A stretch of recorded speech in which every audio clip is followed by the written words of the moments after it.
이 시간 말씀을 시작하며 우리 옆에 분에게 이렇게 인사하며 말씀을 시작하려 합니다. 두 분씩 좀 짝을 지어서 보시고요. 삶의 예배자가 되시기를 축복합니다. 그리고 한 번 더 축복할 건데요. 이게 오늘 말씀의 가장 중요한 핵심들을 다 담고 있는 말입니다. 옆에 분을 축복하실 때 믿음의 기도는 빗나가지 않습니다. 네, 말씀 시작하도록 하겠습니다. 사무엘은 태어날 때부터 어머니 한나의 엄청난 기도를 받고 태어납니다. 기도로 태어난 아들 사무엘은 결국에는 이스라엘 민족의 지도자가 되었고, 특별히 기도하는 지도자가 되어 기도로 이스라엘을 구원하게 됩니다. 오늘 우리는 이러한 기도의 인생에 산 사무엘의 삶을 추적하며 하나님께서 사무엘에게, 그러니 기도하는 인생에게 주시는 은혜가 어떠한 것인지를, 그 은혜를 나누려 합니다. 말씀을 시작하며 여쭤보고 싶은 것 하나와 귀한 기도의 자리에 나오신 여러분들을 축복하고 싶은 것 하나가 있습니다. 먼저 사랑하는 여러분, 우리의 자녀들은 본대로 자라지 않겠습니까? 기도로 태어나고 기도로 자라면서 늘 기도하는 어머니의 모습을 보고 자란 사무엘 동안 기도하는 지도자가 되었죠. 오늘 금요 기도회에 나오신 여러분들은 여러분의 자녀들에게 무엇을 보여주고 어떤 부모가 되고 싶으십니까? 바라고 원하는 것은 한나와 같이 기도하는 모습, 한나와 같이 하나님을 사랑하고 경외하는 모습들을 자녀들에게 보여주셔서 여러분의 자녀들, 특별히 금요 기도회 자리는 조부, 조모들께서도 많이 나오시는데 여러분의 손주들 또한 사무엘과 같이 주님의 몸된 동부교회와 조국 대한민국을 위해 귀하게 쓰임 받으시는 그런 믿음의 명문 가문 되시기를, 그런 은혜가 충만하시기를 예수 그리스도의 이름으로 축복합니다. 아멘. 오늘 본문을 보시면 사무엘이 이스라엘 온 족속에게 우상을 버리고 여호와 하나님께 전심으로 나아가 기도할 것과 미스바에 함께 모여 기도해야 하는 것에 대한 선언하는 장면이 나옵니다. 이 부분을 이해하기 위해서는 그 이전에 이스라엘에 어떤 일이 있었는지에 대한 이해가 필요한데, 여기에 대한 단초를 7장 1절과 2절이 제공해 줍니다. 제가 읽겠습니다. 기럇 여아림 사람들이 와서 여호와의 궤를 옮겨 산에 사는 아미나답의 집에 들여놓고 그의 아들 엘리야사를 거룩하게 구별하여 여호와의 궤를 지키게 하였더니 궤가 기럇 여아림에 들어간 날부터 20년 동안 오래 있은지라 이스라엘 온 족속이 여호와를 사모하니라. 아멘. 여기서 여호와의 궤는 하나님 여호와의 임재를 상징하는 단어입니다. 의미입니다. 그런데 원래 하나님의 성소가 있는 실로에 있어야 할 언약궤가 그러면 왜 기럇 여아림에 있게 되었을까요? 이 이야기는 다시 사무엘상 4장으로 거슬러 올라가 봐야 합니다. 당시 이스라엘 백성들은 항상 강했던 블레셋 족속들의 침공에 시달렸는데, 한 번은 블레셋의 대군이 쳐들어와서 이스라엘이 맞서 싸우러 나갔던 적이 있는데, 이때 이스라엘 군사가 대패하고 4,000명이 전사하기에 이릅니다. 그러자 이스라엘 장로들은 실로에 있었던 언약궤를 가져와 두 번째 전투에서 이스라엘 진영의 최선봉에 세우기로 합니다. 그들은 아마 여호수아 때에 하나님의 궤를 앞세우고 행진해서 요단강을 건너고 여리고를 무너뜨렸던 그 기억들을 아마 다시금 떠올렸을 겁니다. 그러나 여러분, 이 언약궤가 마치 미신처럼 하나님이 아니라 이 언약궤만 있으면 어떤 전쟁이라도 하나님이 안 계셔도 승리할 수 있는 그런 미신거리처럼 이스라엘 백성들은 붙들고 있었던 겁니다. 그래서 여호와의 언약궤를 앞세우고 이스라엘 백성들이 전투에 임했는데 그 결과가 어떻게 됩니까? 이스라엘 군대는 첫 번째보다 더 비참하게 패배하고 이번에는 3만 명의 전사자를 내고 후퇴하기에 이릅니다. 그리고 치욕스럽게도 사망자만 많이 늘어난 게 아니라 블레셋 군대에게 이 언약궤마저, 하나님의 임재의 상징이었던 언약궤마저 빼앗기는 그 치욕을 당합니다. 이 일로 인해서 이스라엘은 심각한 충격을 받고 어째서 하나님의 임재를 상징하는, 그래서 승리가 보장되었던 그 언약궤를 메고 나갔는데, 가지고 나갔는데도 패했단 말인가, 이 질문에 그들이 무너져 내리기 시작합니다.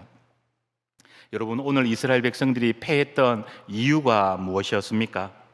이스라엘 백성들은요, 하나님을 온전히 믿지는 않으면서 하나님을 이용해 먹으려고 했던 그런 나쁜 사람들이었습니다. 그들은 하나님을 섬김의 대상이 아니라, 예배의 대상이 아니라 이용의 수단으로 여겼기 때문입니다.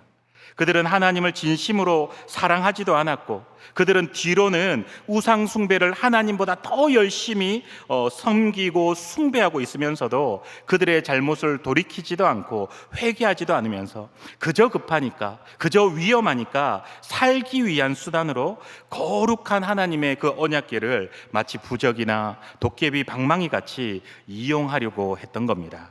그러나 갈라디아서 6장 7절의 말씀처럼 우리 하나님은 어떤 분이시냐? 결코 만홀히 여김을 받지 않으시는 하나님이십니다. 그리고 하나님께서는 거룩을 잃어버린 그 하나님의 백성들에게 하나님의 능력을 부어주지 않으세요. 그 능력을 주시더라도 그 거룩은 곧장 다시 오염되어 버리기 때문입니다. 결국 언약궤가 도착했을 때 블레셋 군대는 오히려 더 독하게 전의를 불태우며 싸움에 임하게 되고 결국 이스라엘 백성들을 패배시켰다. 오늘 성경은 말씀합니다. 사랑하는 믿음의 가족 여러분, 우리가 영적으로 제대로 준비가 되어지지 않은 상태에서 어설프게 준비해서 영적인 전쟁에 나아가게 되면 오히려 우리의 어설픈 그 준비가 사단 마귀를 더 긴장하게 만들어서 사단 마귀가 더 독하게 마음먹고 우리들에게 달려들게 만들어 결국에는 우리가 당하는 그 일들까지도 일어나게 됩니다. 그런데 여기까지 해서 우리가 먼저 생각해 보아야 될 중요한 사실 하나가 있는데, 하나님의 영광은 하나님께서 스스로 지키신다라는 것입니다. 하나님의 언약궤의 영광은 하나님 스스로 지켜나가셨습니다. 언약궤를 탈취해서 간 블레셋 군대는 이제 의기양양해서 자신들의 신인 다곤의 신전 안에 하나님의 언약궤를 갖다 놓게 되죠. 툭 던져버리죠. 고대 국가 간의 전쟁에서 승리한다라는 것은 자기들의 신이 그 상대편의 나라의 신을 이기는 것이다라고 생각하는 신관, 전쟁관들이 있었습니다. 그래서 패배한 쪽 신상을 가져다가 자기들의 신상 발 앞에 조롱하듯이 전시해 놓는 습관들이, 전통들이 고대 근동의 나라들에 있었습니다. 오늘 그 일이 일어났는데요, 여러분, 그 다음 날 이 언약궤가 툭 하고 다곤 신전 앞에 던져졌을 때 어떤 일이 일어났습니까? 오히려 다곤 신상이 박살나 있었고, 이것을 시작으로 해서 독한 종기의 재앙과 각종 질병들이 블레셋의 전역으로 퍼져나가고 번져나가기 시작합니다. 언약궤를 빼앗아 가지고 있었던 7개월의 시간 동안 블레셋은 너무나 끔찍한 고난들을 겪고 나서야 완전히 하나님 앞에 두 손을 들어 버립니다. 그래서 마침내 언약궤를 블레셋과 접경지대에 있는 벳세메스라는 지역으로 블레셋 사람들이 돌려보냅니다. 여러분이 블레셋은 이 세상과 이 세상의 권력을 상징하고 의미하는 것입니다. 그러나 이 세상은 하나님의 거룩한 임재를 담아낼 수도 없고 감히 감당할 능력이 세상 가운데는 없습니다. 하나님의 영광과 거룩과 능력은 실로 폭발적이고 엄청난 것이기 때문에 그러합니다. 그러하게 하나님의 영광은, 하나님의 교회는, 그리고 하나님의 사람은 결코 세상의 힘과 세상의 능력이 함부로 건드릴 수가 없는 그런 존재들인 것입니다. 마침내 언약궤가 돌아오자 벳세메스 사람들은 너무 기쁘고 너무 신이 나서 다 그 언약궤에 가까이 나와서 구경 나와 보다가 그만 경솔하게 여호와의 궤를 들여다보는 그 잘못을 범합니다. 그러나 하나님께서는 이스라엘 백성들에게 잠시라도, 민수기의 말씀을 보면 들어가서 성소를 보지 말라, 그들이 죽을 것이다, 이렇게 말씀하셨습니다. 그러나 그 말씀을 제대로 배운 지 너무 오랜 시간이 흘러 하나님의 영광에 대한 두려움과 경외심을 다 잃어버리고 우상 숭배에 오히려 더 익숙해져 있었던 이스라엘은 아무 생각 없이 그냥 언약궤를 장난감 들여다보듯, 하나님의 상징이었던 그 언약궤를 장난감 들여다보듯 보고 말았습니다. 그 결과가 어떠합니까? 즉시로 70명이 하나님의 진노로 죽임을 당합니다. 사랑하는 여러분, 하나님의 사람들이 그 믿음이 병들면 꼭 세상 사람들처럼 하나님을 함부로 대하게 되고, 그러면 혹독한 대가를 믿음의 사람들은 치루어야만 합니다. 그래서 하나님의 사람들은 건성으로 예수님 믿으시면 안 되는 겁니다. 거룩한 하나님의 임재를 가지고 우리가 만홀히 여겨서도 절대로 안 되는 것입니다. 이제 베세메스의 축제 분위기는 큰 충격과 슬픔으로 가라앉게 되는데요. 그래서 그들은 다시금 언약궤를 원래 있었던 또 기럇 여아림으로 보내게 되는데, 이것이 오늘 말씀의 배경에 해당하는 것입니다. 7장 2절의 하반절을 보시면 법궤가 기럇 여아림에 20년이나 머물러 있는 동안 이스라엘 온 족속이 여호와를 사모하였다라고 기록하는데, 여기에서 사모한다라는 이 말은 몹시 슬퍼하다, 큰 소리로 울부짖다라는 단어가 사용되었습니다. 오늘 이스라엘 백성들은 정말 하나님 앞에 자신들의 비참한 모습을 회개하며 울부짖으며 간절히 메어 달리기 시작했다라는 것을 성경은 우리에게 드러내고 있는 겁니다.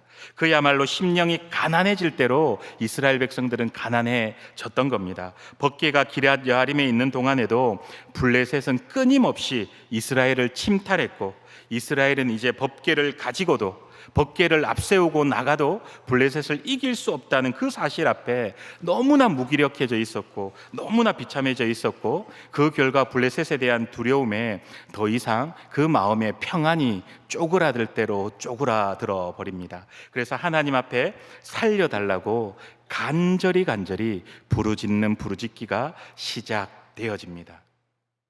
여러분, 너무 중요한 영적 원리인데요, 우리 힘으로 도저히 어찌할 수 없는 고난이 우리를 간절한 기도의 자리로 내어 모는 것이라는 것을 기억하시기 바랍니다. 혹시 우리 중에 이런 상황에 계신 분이 계시지는 않습니까?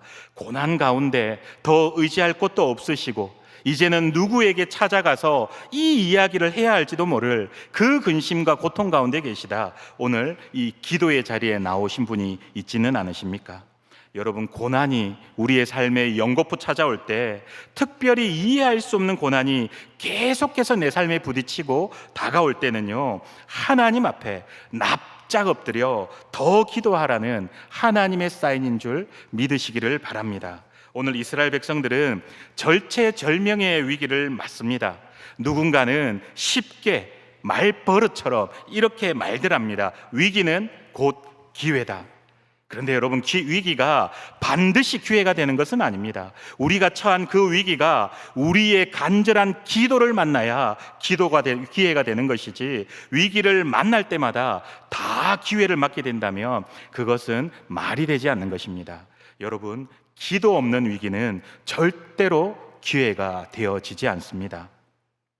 이제 이스라엘이 전쟁에서 패하고 블레셋의 법궤를 빼앗기고 대제사장 엘리와 그 아들들이 죽어 영적인 리더십의 공백이 발생하고, 빼앗겼던 법궤가 블레셋의 재앙을 안긴 뒤에 다시 돌아와 20년을 변방 도시 기럇 여아림에 방치되기에 이릅니다. 그리고 이스라엘은 계속해서 블레셋의 침략에 시달리면서 그들의 마음이 가난해질 대로 가난해졌고, 내어 몰릴 대로 내어 몰려서 정말 툭 하고 건드리기만 해도 눈물도 쏟아지고 그들의 인생도 무너지기 일보 직전 가운데 처하게 됩니다.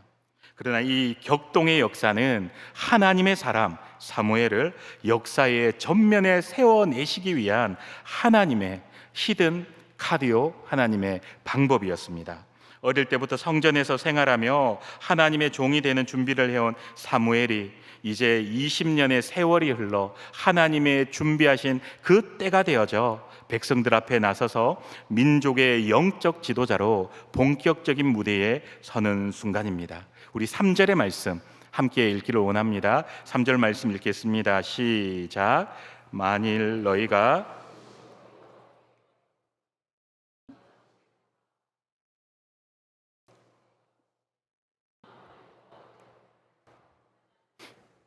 여러분, 여기서 돌아온다라는 것은 회개하라는 것입니다. 전심으로라는 말은 너희 마음의 뿌리까지, 너희가 드러내고 싶지 않은 가장 그 은밀하고 깊은 그곳까지라는 의미입니다. 즉 사무엘의 말은 이스라엘 백성들은 너희들은 지금 삶의 전 영역에 걸쳐 철저하게 회개할 각오가 되어 있느냐, 이걸 묻고 있는 겁니다. 너희들이 아는 죄와 모르는 죄까지 샅샅이 하나님 앞에 다 내어놓고 고백해서 통회하고 자복할 각오가 되어 있느냐, 오늘 사무엘이 이걸 이스라엘 백성들에게 묻고 있는 겁니다. 여러분, 회개를 하려면 정직하게 하고 확실하게 하며 철저하게 하고 제대로 회개를 해야만 합니다. 그래서 사무엘은 이스라엘의 무너지고 흩어져 버린 영성을 한데 모으기 위해 민족적 회개 운동을 시작하게 됩니다. 7장 4절인데요. 이제라도 이스라엘 백성들은 이방 우상을 그만 섬기고 오직 여호와 하나님 그만 섬기라. 오직 여호와 하나님 그 한 분만을 섬겨야 했습니다. 오늘 이스라엘 자손들은 사무엘의 말대로 했죠. 그동안 이스라엘이 숭배했던 바알과 아스타롯이 상당히 매력적인 우상이었고 이미 300년이 넘도록 그 우상에 물들어 있어 익숙해져 있었기 때문에 그것을 벗어나는 일이 결코 쉬운 일은 아니었을 겁니다. 여러분, 이렇게 익숙해진다라는 것은 정말 무서운 일입니다. 악한 것도 일단 거기에 익숙해져 버리면 그것에서 떠나기가 어렵습니다. 그러므로 사랑하는 여러분, 여러분의 삶이 악한 데에는 미련하셔서 악으로부터는 멀어지시고 선하고 거룩해지기를 힘쓰시고 그 일 앞에 익숙해질 수 있는 모든 믿음의 가족들 되시기를 예수님의 이름으로 축복합니다. 그러면 이스라엘의 문제가 무엇이었냐 하면요, 그동안 이스라엘 백성이 하나님을 안 믿었던 것이 아닙니다. 문제는 하나님을 섬기면서 우상도 같이 섬겼다라는 데 있었습니다. 그런데 오늘날 크리스천들의 문제 역시 하나님을 안 믿는 게 아니라 하나님과 세상을 적당히 섞어서 혼합해서 믿는다라는 데 있습니다. 아니, 하나님은 겉으로 섬기는 형식만 취하고 실제 우리의 마음과 정성은 우상에게 더 많이 내어주었는지도 모릅니다. 하나님을 섬기는 일은 의무감에서 어쩔 수 없이 습관 때문에, 눈치 때문에 대충 괴로운 마음으로 하고, 우상 숭배는 어쩌면 아주 신나고 아주 즐겁게 하고 있었는지 모를 일입니다. 예전에 백화점에 가서 에스컬레이터를 한번 탔던 적이 있습니다. 위로 올라가는 상행 에스컬레이터였는데 타이밍이 오른발을 에스컬레이터에 딱 올려놓는데 그 순간 같이 갔던 친구 한 명이 뒤에서 부르는 거예요. 그래서 그 부르는 소리를 듣고 아무 생각 없이 응, 왜? 하며 뒤를 돌아보는데 오른발은 어디에요? 에스컬레이터에 올려두었고요. 왼발은 에스컬레이터가 아닌 그냥 맨 땅에 있었습니다. 그런데 뒤에서 부르는 소리에 응, 왜? 하며 돌아볼 때 오른발은 위로 자동으로 올라가고 왼발은요 꿈쩍도 하지 않고 땅에 멈춰 있고 가랑이 찢어지는 줄 알았습니다. 그런데 이 사건을 통해 얻은 교훈 하나가 있습니다. 에스컬레이터를 탈 때는요 모두가 명심하시기 바랍니다. 두 발 모두 에스컬레이터면 에스컬레이터, 땅이면 땅에 둬야지 양쪽으로 다리를 두시면, 즉 양다리가 각각 다른 곳에 있으면 곤란한 일, 어떤 일요? 가랑이가 찢어지는 그 일을 여러분들도 당할 수가 있다라는 겁니다. 이와 마찬가지로 우리도 이 땅에서 살아가며 한 발은 에스컬레이터에 또 다른 한 발은 땅에 두고 잠시만 딴 생각해도 우리의 영적인 가랑이는 찢어질 수 있다라는 겁니다. 그런데 이런 일은요 우리가 살아가며 영적인 상황에서도 얼마든지 일어날 수 있는 일들 아닙니까? 그런데 여러분, 이런 영적인 양다리, 그러니 영적인 이중성은 성도의 영성과 성도의 영적 능력을 갉아먹는 굉장히 위험한 행위입니다. 세상과 하나님을 섞어서 믿는 혼합주의의 신앙을 우리가 가지게 되면 우리 안에 있었던 거룩한 영적 능력들이 다 사라지고 다 쏟아져 버려서 소멸하기에 이릅니다. 우리가 아무리 그래서 교회를 다니고 우리의 차에다가 십자가 장식을 메어둔다 하더라도 그런 사람들에게는, 그 혼합주의적 신앙을 가지고 있는 사람들에게는 어떠한 능력도 없습니다. 그들은 아무리 오리의 예수님을 믿어도 아무런 능력도 가질 수가 없는 겁니다. 우리 주님의 말씀처럼 그들에게 경건의 모양은 있지만 경건의 능력은 하나도 없이 다 사라져버리게 됩니다. 그런 사람들은 오늘 사무엘의 말씀처럼 설령 법궤를 그들의 삶에 앞세우고 나아간다 하더라도 그들의 영적인 전쟁 앞에서 패배할 수밖에 없는 것입니다. 오늘 이스라엘 백성들은 영성이 둔감해지고 무너질 대로 무너졌는데도 그 사실조차도 모르고 있다가 블레셋에게 비참하고 패배하고 나서야 자신들의 영적인 현주소를 발견하게 됩니다. 그런데 여러분, 여기에 중요한 영적 원리 하나를 우리는 발견하셔야만 합니다. 여러분, 중요한 것은요, 블레셋이 강한 데 있는 것이 아닙니다. 이스라엘이 싸워왔던 상대는 늘 강했습니다. 이스라엘은 약했던 적과 싸웠던 적이 거의 없습니다. 그리고 그러한 강한 적들에게 언제 자기들 힘으로 싸워서 승리했던 적이 몇 번이나 있습니까? 문제는 오늘 이스라엘의 영성이 형편없이 무너질 대로 무너져 있는 데 있다라는 것입니다.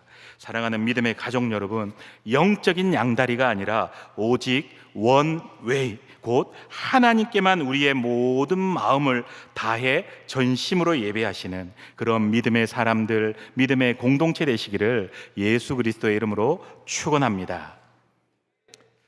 저랑 아내는 가급적 아이에게 스트레스를 주지 않고 양육하려고 합니다. 그러나 본인이 원한다면 우리 부부가 할 수 있는 것은 무엇이라도 최선을 다해서 지원해 주자, 이런 양육 원칙을 나름 세웠습니다. 이 아이가 7살 때였는데요, 제가 좀 놀랬던 것은요, 지금의 유치원은 영어도 배우고 수학까지도 배웁니다. 안 놀라시네요? 예. 그래도 저는 유치원 나이 때는 가급적 좀 자유롭게 뛰어놀고 친구들과 좀 어울리는 것이 좋겠다라는 생각으로 크게 조바심 내지 않았습니다.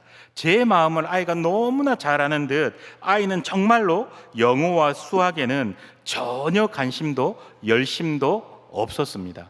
1도 없었습니다. 그런데 하루는 그 아이 친구 한 명이 저희 집에 놀러 왔는데 걔는 글을 곧 잘 읽는 겁니다. 7살짜리 아이인데 글을 너무 잘 읽는 겁니다. 말은 못했고 표현은 못했지만 제 마음이 조금 무너지더라고요. 조금 그렇더라고요. 그래도 내색하지 않고 아이에게 푸시하지 않았습니다. 그러던 어느 날 곧또래 아이들에게 인기 있었던 마법 천자문이라는 책이 있는데 저희 아들이 이 책이 너무 읽고 싶었던지 유치원 다녀오자마자 가방을 툭 던져놓고 심각한 표정으로 저에게 면담을 요청합니다. 아빠, 한글 좀 가르쳐줘. 그래서 이제 아이 엄마가 자음과 모음을 가르쳐주고 저는 책을 읽어주었더니 얘가 일주일 만에 한글을 깨우쳐 버립니다. 여러분, 자랑하려고 하는 것은 아니고요. 이게 오늘 말씀을 이해하는데 너무 중요한 키포인트가 되기 때문에 말씀을 드리는데요.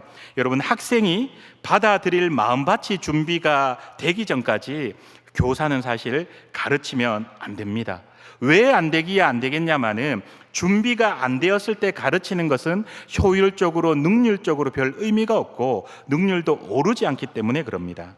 그런데 이러한 것은요, 영적인 법칙에도 그대로 적용이 되는데요, 영적 부흥회 때도 우리의 목마름들이, 믿음의 사람들의 그 영적인 갈증들이 그게 달해야지만 폭발할 수가 있다라는 겁니다. 여러분, 우상과 하나님 사이에 양다리 걸쳤던 그 이스라엘 백성들이 이제 우상을 내어버리고 하나님 앞으로 돌아와서 엎드리자, 그때 그때에서야 그들의 예배가 달라지기 시작합니다. 그때에서야 그들의 기도가 달라지며 그때에서야 그들의 영성이 폭발적으로 일어나기 시작합니다.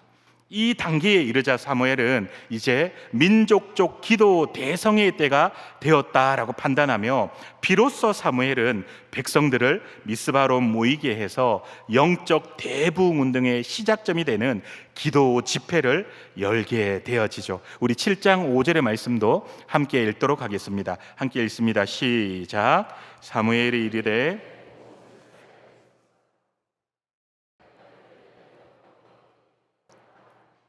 이를 위해서 먼저 사무엘이 기도의 맨 선봉에 앞장서게 됩니다. 여러분, 한 시대의 영적 부흥의 불을 일으키기 위해서는 반드시 영적 지도자들의 중보기도라는 영적인 불쏘시개, 그러니 영적인 불이 활활 타오르게 할 영적인 땔감이 반드시 어느 시대에나 필요했습니다. 여러분, 한 가정의 가장은 그 가정의 영적 지도자로서 가정의 부흥의 불쏘시개가 되어야 합니다. 또 내가 속한 공동체가 부흥하기를 원한다면 그 공동체의 지도자가 그 공동체를 위한 기도의 재료, 기도의 땔감이 되어야 합니다. 출애굽 당시에 모세가 이스라엘의 중보자가 되었듯 오늘 사무엘도 이스라엘의 중보자가 됩니다. 여러분, 한 가정의 가장으로, 교회의 중직자로, 권찰로, 주일학교 교사로, 찬양대로, 또는 보이지는 않고 잘 드러나지 않는 자리이지만 그 자리에서 부르심을 받고 묵묵히 최선을 다하고 섬기고 계십니까? 여러분들 한 분 한 분이 여러분이 속한 각각의 공동체에 영적인 불쏘시개가 되셔서 여러분으로 인하여 여러분이 속한 공동체들마다 거룩한 영적인 불길들이 활활 타오르는 은혜가 있기를 또한 주님의 이름으로 축원합니다. 이어지는 6절도 우리 함께 읽기를 원합니다. 6절 말씀 읽겠습니다. 시작. 그들이 미스바에 모여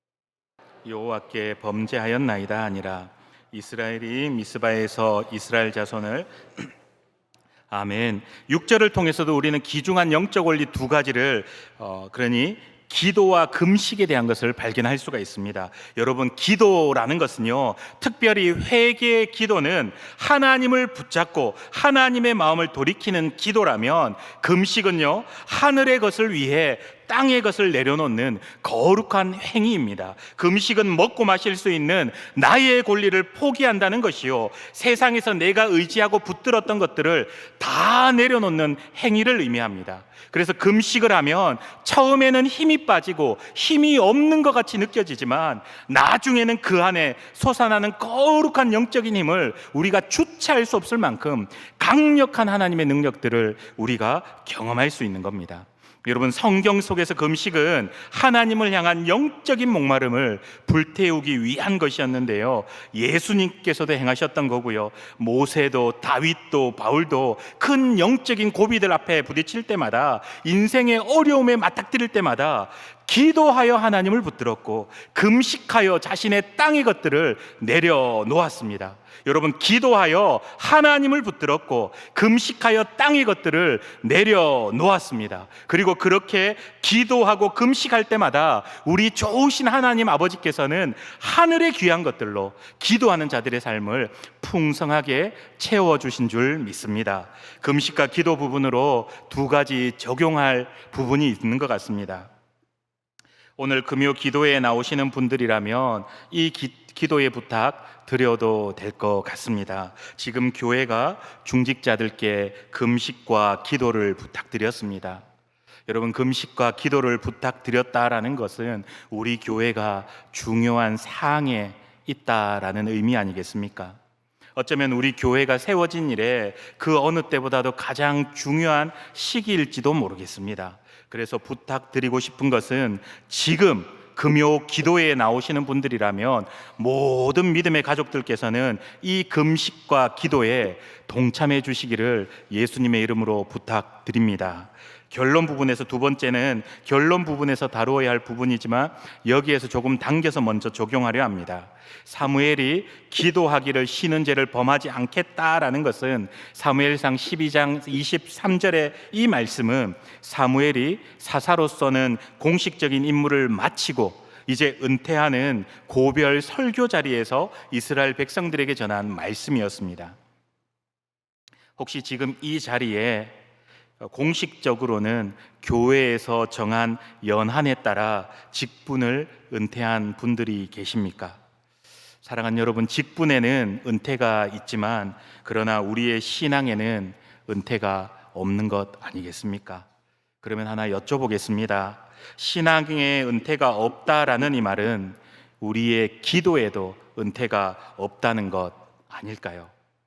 기도와 금식을 해야 하는 이 중요한 일들 앞에 우리의 믿음의 선배들께서, 우리의 믿음의 부모들께서, 우리 믿음의 어르신들께서 먼저 기도의 본을 보여주시고 믿음의 후배들을 바른 길로 이끌어 주시지 않으시겠습니까?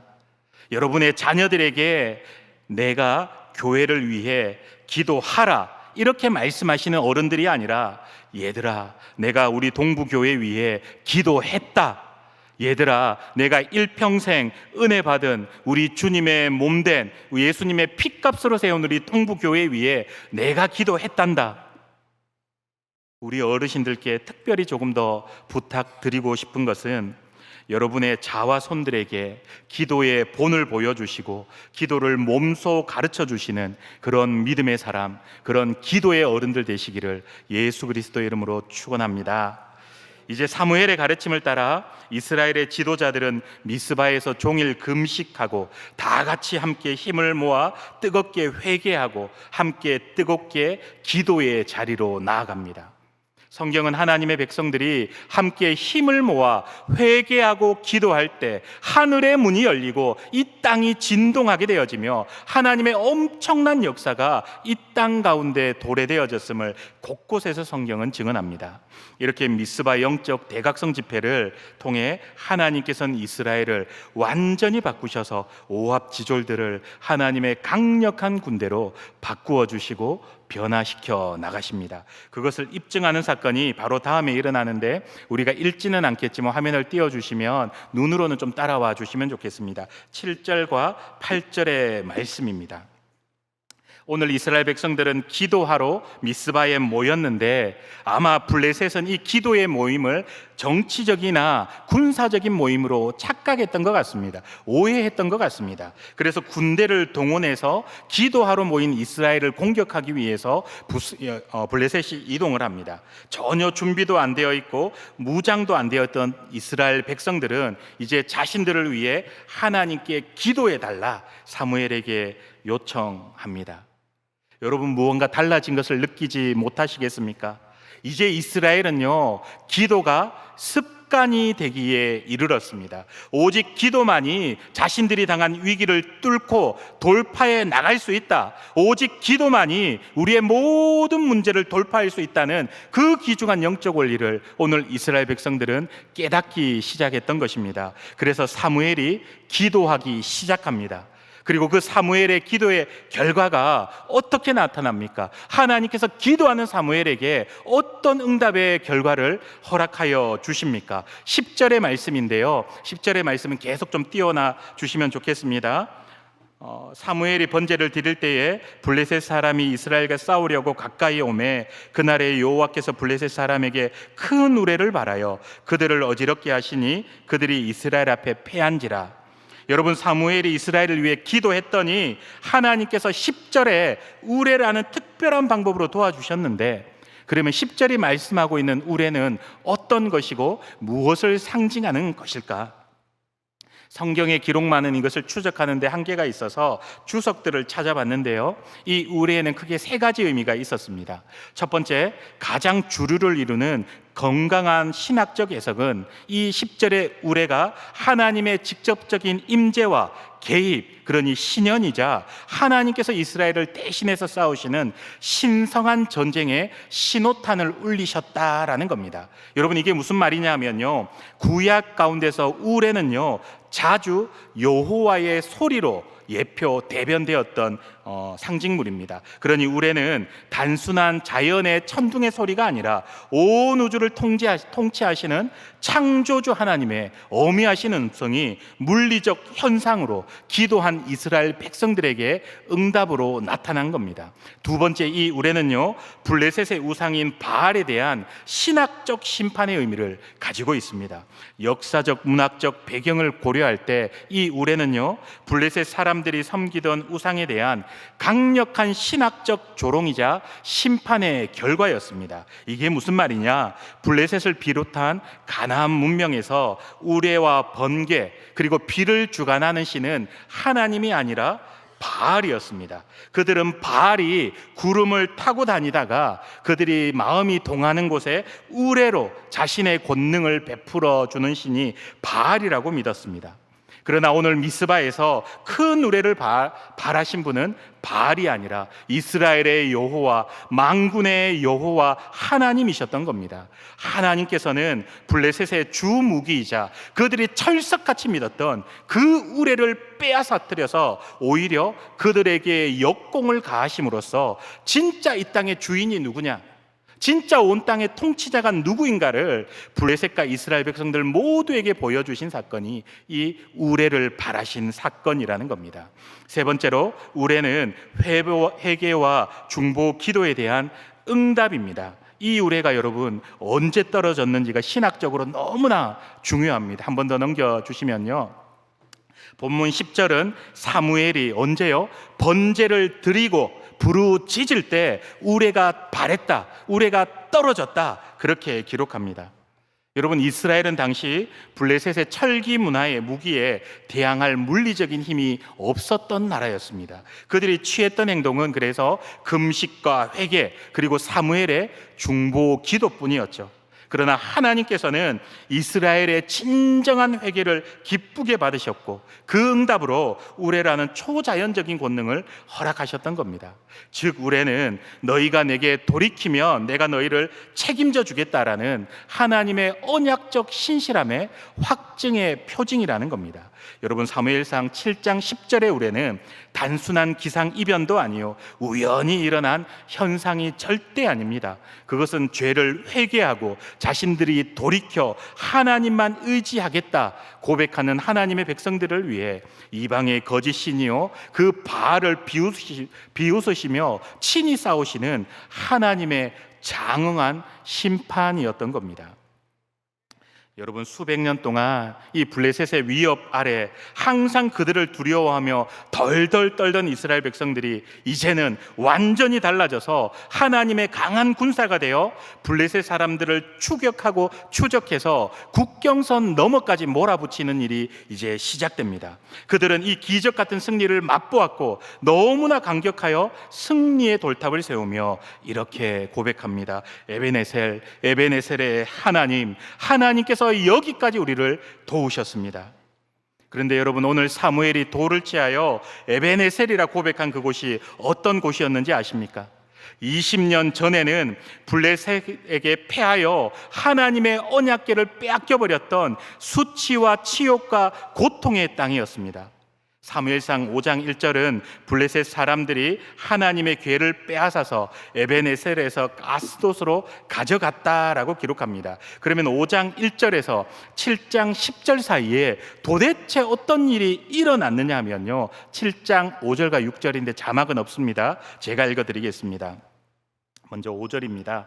사무엘이 이르되 온 이스라엘은 미스바로 모이라, 내가 너희를 위하여 여호와께 기도하리라 하매 기도하리라. 6절입니다. 그들이 미스바에 모여 물을 길어 여호와 앞에 붓고 그날 종일 금식하고 거기에서 이르되 우리가 여호와께 범죄하였나이다 하니라. 사랑하는 믿음의 가족 여러분, 이스라엘 백성들에게 에베네셀 땅은요, 에베네셀을 세웠던 그 땅은 치욕의 땅이요, 고통의 땅이요, 부끄러움의 땅이었지만, 그러나 기도하니 모여 금식하며 미스바의 영적 대각성 집회로 모여 기도했더니 그곳이 바로 에베네셀, 즉 지금까지 여기까지 나를 도우셨고 우리를 도우셨다라고 고백을 하는 거룩한 변화의 땅이 되어진 것입니다. 사랑하는 믿음의 가족 여러분, 혹시나 우리에게도 수치와 치욕과 고통의 일들이 있지는 않습니까? 그런 장소가 있지 않으셨습니까?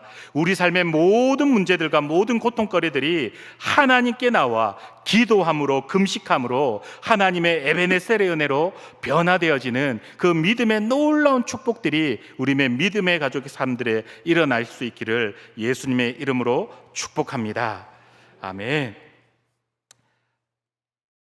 13절은요, 여기까지만 해도 하나님의 은혜를 우리가 감당할 수 없을 것 같은데 더욱 신이 납니다. 말씀을 눈으로 좀 봐주시고요. 사무엘이 사는 날 동안에 특별히 여기를 주목해야 합니다. 여러분, 기도가 이렇게 위대한 것입니다. 여러분, 기도에 이렇게 위대한 능력이 있는 줄 믿습니다. 기도한 이스라엘은 한 번 이긴 것이 아닙니다. 블레셋 사람들의 가슴에 공포가 가득해서 다시는 이스라엘 진영 안으로 들어오지 못할 만큼 철저하게 오늘 이스라엘은 승리하기에 이릅니다. 특별히 누가 사는 날 동안에 그러했다고요? 기도의 지도자요, 기도의 사람이었던 사무엘이 사는 날 동안에는 블레셋 사람들이 다시는 이스라엘 지역 안으로 들어오지 못했던 겁니다. 사랑하는 여러분, 이것이야말로 기도의 사람에게 주시는 하나님의 복이요, 기도의 사람에게 주시는 하나님의 놀라운 은혜의 선물 아니겠습니까? 가나안 농군학교 김용기 장로님께서 매일 새벽 기도를 드렸던 기도 처소 입구에는 장로님의 믿음의 평생 철학이 담긴 유명한 문구 하나가 새겨져 있습니다. 그 문구는 바로 조국이여 안심하라입니다. 장로님께서는 민족의 고난과 가난을 자신의 책임으로 여기고 한 사람이 하나님 앞에 바로 눈물로 서서 기도한다면 한 사람의 기도로 말미암아 국가의 운명이 바뀔 수 있다는 것을 확신했던 분이었습니다. 여러분, 기도의 사람이라면 이 정도 영적인 자신감은 있어야 되는 것 아니겠습니까? 여러분, 기도의 사람이라면 이 정도 거룩한 담대함들, 그 하나님 앞에서 이러한 모습들을 가지고 있어야 되지 않겠습니까? 사랑하는 믿음의 가족 여러분, 우리의 삶에도 하나님을 믿고 기도하실 때 이 영적인 자신감과 거룩한 담대함을 가질 수 있는 그런 기도의 모든 사람들 되시기를 예수 그리스도의 이름으로 축복합니다. 다시 13절을 보시면요, 사무엘이 살아있는 동안 하나님께서 이스라엘을 지키셔서 블레셋이 감히 침범하지 못했다 기록합니다. 여러분, 사무엘이 살아있다는 것이 어떤 의미입니까? 사무엘이 살아있다라는 것은 그의 기도가 살아있었고 쉬지 않았다라는 의미 아니겠습니까? 영적 전쟁에서 마귀가 두려워하는 것은요, 겉으로 드러나고 겉으로 화려한 사울과 같은 지도자가 아닙니다. 마귀가 두려워하는 것은요, 보이지 않는 그 은밀한 기도의 골방을 지키며 하나님 앞에 독대하며 나아가는 사무엘과 같은 그러한 사람들을 마귀는 두려워하는 줄 믿습니다. 저는 군에 있을 때요, 보직이 미사일 병이었습니다. 그때 교육받았던 미사일 중에 가장 방어에 탁월했던 미사일이 패트리어트라는 미사일이었습니다. 이게 얼마나 탁월하냐 하면요, 세월이 한 20년이나 흘렀는데 지금도 최근의 전쟁에서도 아직까지도 나라의 영공을 방해하는 데 가장 적중률이 높은 미사일로 알고 있습니다. 그런데 여러분, 마치 사무엘의 기도가 이 패트리어트와 같아서요, 이스라엘을 지키고 보호하는 영적인 보호막이 되었던 것입니다. 사랑하는 여러분, 중요한 영적 법칙인데요, 사단의 공격은 절대로 기도를 뚫지 못하는 줄 믿으시길 바랍니다. 절대로 기도를 못 뚫습니다. 뚫을 수가 없습니다. 우리의 기도로 우리의 가정이, 우리의 교회가, 우리 조국 대한민국에 하나님의 이 은혜의 보호막이 둘러진쳐서 지켜주시고 보호하여 주시는 은혜가 있기를 간절히 소망합니다. 말씀 마치려고 하는데요, 마지막 23절의 말씀 우리가 함께 읽기를 원합니다. 함께 23절 말씀 읽겠습니다. 시작. 나는 너희를 위하여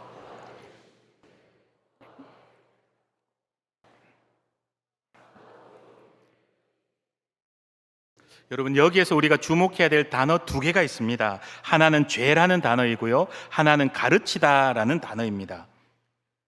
여러분, 아셨습니까? 기도를 쉬는 것이 죄랍니다. 여러분, 기도를 쉬는 것을 사무엘은 죄라고 말합니다. 그런데 여기에서 죄에 사용된 히브리어 단어는 하타라는 단어가 쓰였습니다. 우리가 신약에서 한 번쯤은 들어보셨을 법한데요, 하말티아, 관역에서 벗어났다 할 때에 그 죄와 동일 어원을 사용하는 단어입니다. 궁수가 화살을 쐈는데 화살이 관역을 맞히지 못하고 완전히 빗나간 상태를 성경은 죄라고 말합니다.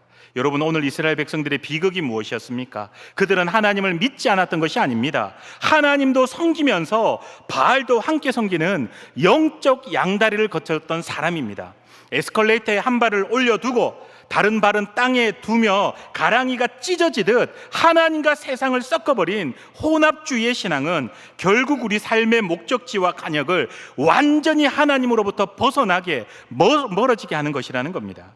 사랑하는 여러분, 그런데 성도가 기도의 골방을 잃어버리고 기도를 쉬는 죄를 시작하면요, 우리 인생의 화살은 하나님의 영광이라는 간역을 빗나가 버리고 방황하게 됩니다. 여러분, 기도를 쉬는 것 자체가 하나님께서 정하신 인생의 궤도에서 벗어나는, 빗나가는 하타라는 것을 기억하시길 바랍니다. 그러면 빗나간 우리의 인생이 다시금 올바른 관역을 맞추려면 어떻게 해야 될까? 사무엘은 이어서 이렇게 고백합니다. 선하고 의로운 길을 너희에게 가르칠 것인즉.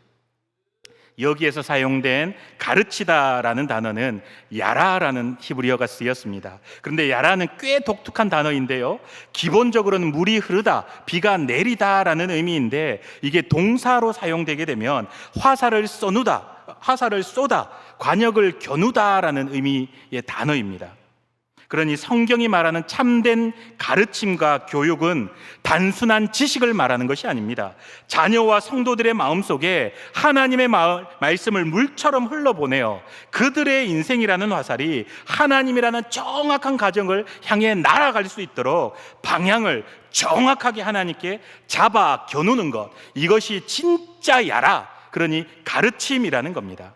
학생이 받아들일 마음밭이 준비되어야 참된 가르침이 임하듯 이스라엘 백성들이 미스바에 모여 우상을 스스로 제거하고 마음을 여호와께로 돌이키고 향하였을 때 그들의 영적인 힘은 폭발하게 됩니다. 사무엘이 오늘 기도의 선봉에 서서 하나님의 말씀이, 그리고 하나님의 앞에 기도가 이스라엘의 백성들의 인생의 화살을 하나님께 겨누어 쏘았을 때, 야라 하였을 때 영적 대부흥이 시작되기 시작합니다.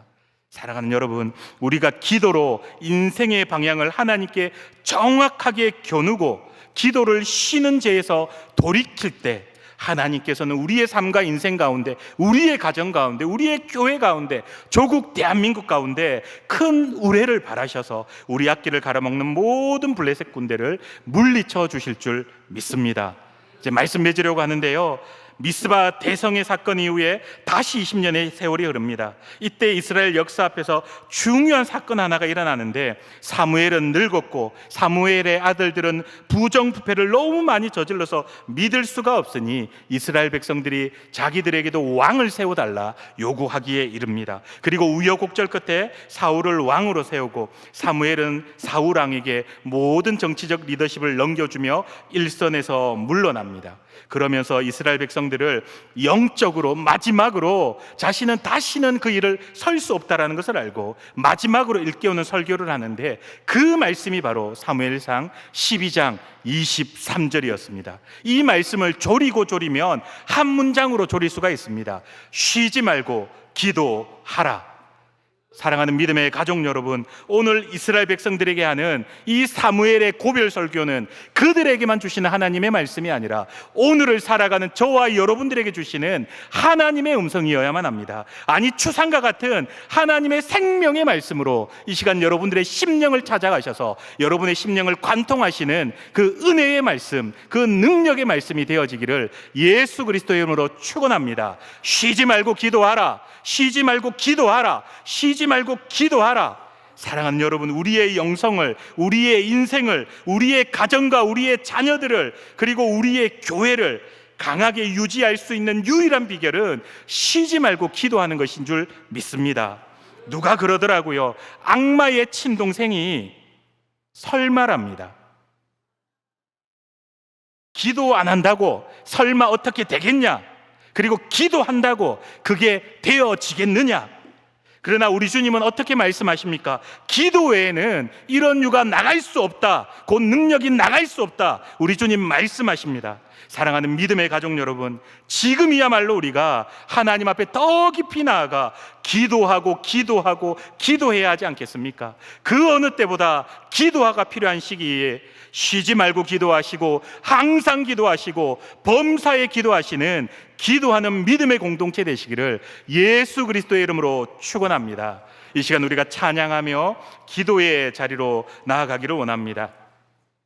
오늘 주신 말씀 가운데 가장 핵심이 되어지는 사무엘상 12장 23절의 말씀을 찬양으로 그대로 옮겨 지은 곡인데요, 오늘 주신 말씀을 기억하시고 하나님 앞에 우리의 마음을 쏟으며 기도의 깊은 자리로